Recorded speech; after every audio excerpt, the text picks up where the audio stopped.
वंदे मातरम दोस्तों।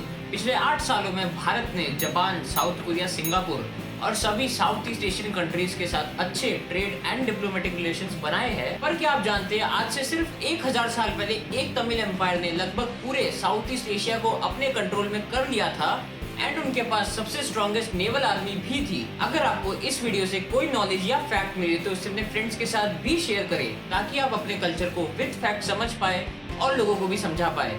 And if you like our work, please subscribe to our YouTube channel and इस bell icon को दबाना ना भूलें। South India has seen the presence of 3 of the central empires for almost 1500 years, the Cholas, the Cheras and the Pandyas. और ये इतने strong और पुराने क्लैंस थे कि मौर्य और गुप्ता एम्पायर ने भी इनके साथ पीस ट्रीटी कर ली थी। चक्रवर्ती सम्राट अशोका ने आज से 2000 साल पहले इन तीनों किंग्स को पिलर्स में इंस्क्राइब करा था as the 3 crowned kings। And in next few minutes मैं आपको चोला एम्पायर और उनकी मिलिट्री एफिशिएंसीज के बारे में विद टाइमलाइन बताऊंगा।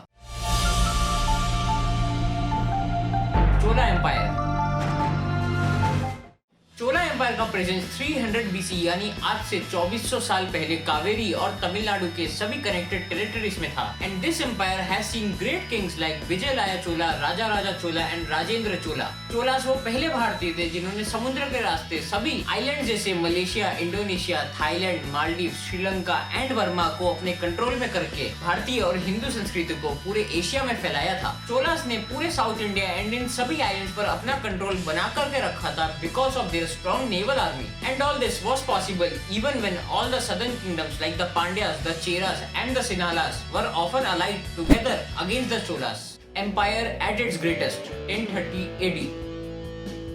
राजा Chola and his son Rajendra Chola were the first जिन्होंने नौसेना यानी नेवल आर्मी का इम्पोर्टेंस समझा और उसे एक्सटेंड करा so that they could conquer other lands beyond the sea. Raja Chola ने 1200 मालदीव्स के आइलैंड्स को अपने कंट्रोल में कर लिया था और इसीलिए हम उन्हें समुद्र के राजा बोल रहे हैं। They were so smart that they started using their army in a unique way. उन्होंने अपने टाइम का सबसे बड़ा सी ट्रेड रूट सेटअप करा जिससे वो अपने सभी डेवलप्ड प्रोडक्ट्स को दूसरे देशों में एक्सपोर्ट कर सके।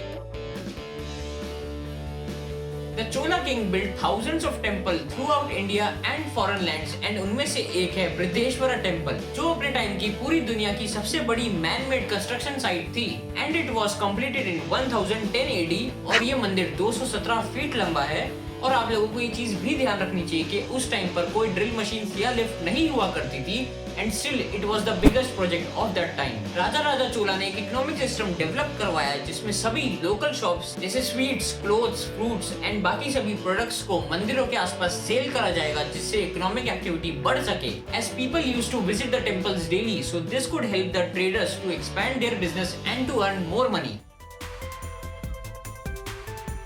Trade and combat was always been the priority for the Chola empires, and today they have taught us an important lesson. Cholas were not a powerful kingdom for almost 1000 years, जहां 300 BC से 800 AD तक वो सिर्फ तमिलनाडु के area में ही rule कर रहे थे। But they never lost hope. उन्होंने कभी भी हार नहीं मानी and they continued to carry the traditional values and positive attitude with them. और फिर 1000 साल बाद it was them who were able to conquer half of the Southeast Asia with the best military and trade routes। आज हमें अपने ancestors की values and संस्कारों को नहीं भूलना चाहिए और ये नहीं सोचना चाहिए कि it seems to old fashion, क्योंकि इन्हीं वैल्यूज ने हमारे हिंदू एंसेस्टर्स को लीडर ऑफ द सोसाइटी बनाया था। तो दोस्तों, अगर आपको हमारे इनिशिएटिव पसंद आया तो इस वीडियो को शेयर करें और हमारे सभी सोशल मीडिया हैंडल्स को फॉलो करें। और आप मुझे डायरेक्टली पेट्रियन पर द स्पीकिंग गाय को भी सपोर्ट कर सकते हैं। मिलते हैं नेक्स्ट वीडियो में। वंदे मातरम।